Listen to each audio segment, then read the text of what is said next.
नमस्कार. आमच्या न्यूज चॅनलवर तुमचं सगळ्यांचं पुन्हा एकदा मनापासून सहर्ष स्वागत. आत्ताच्या क्षणाची सर्वात मोठी बातमी. राज ठाकरेंची मराठी बांधवांना हात जोडून विनंती. महाराष्ट्रातील राजकारण्यांपासून सावध राहण्याचं केलं आवाहन. तर या संदर्भातली मोठी आणि सविस्तर बातमी पाहण्या अगोदर आमच्या चॅनलला सबस्क्राईब करा आणि बेल आयकॉनला प्रेस करा.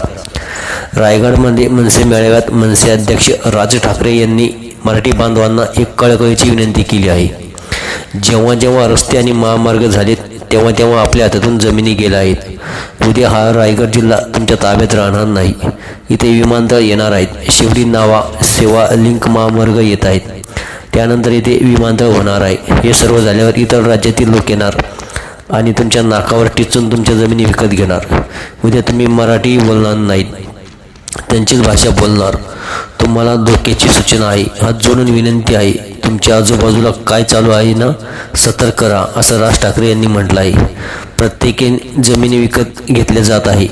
हे वेगवेगळ्या प्रकारची सहकार चळवळ आहे. ही मराठी माणसाच्या विरोधातील आहे, महाराष्ट्राच्या विरोधातील आहे. बाबांनो, समजून घ्या. उद्या तुमच्या हातातून जमिनी जातील तेव्हा तुम्हाला पश्चाताप होईल.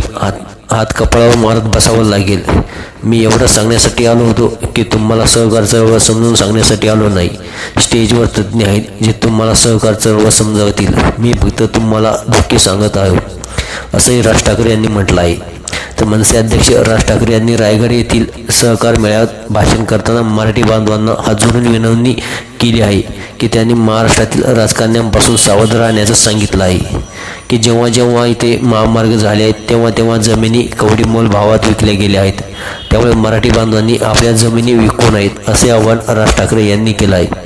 खरं तर राज ठाकरे यांनी मराठी बांधवांना एक मोलाचा सल्ला दिला आहे, पण यावर महाराष्ट्रातील मराठी जनता काय अंमल करते हे पाहणं महत्त्वाचं आहे. पण याविषयीची आपली काय प्रतिक्रिया आहे हे कमेंटमध्ये व्यक्त करा आणि बातमी आवडल्यास त्यात लाईक करा. आणि अशा चालू घडामोडीच्या आणि राजकीय घडामोडीच्या ताज्या आणि अपडेट बातम्या पाहण्यासाठी चॅनलला सबस्क्राईब करा आणि बेल आयकॉनला प्रेस करा.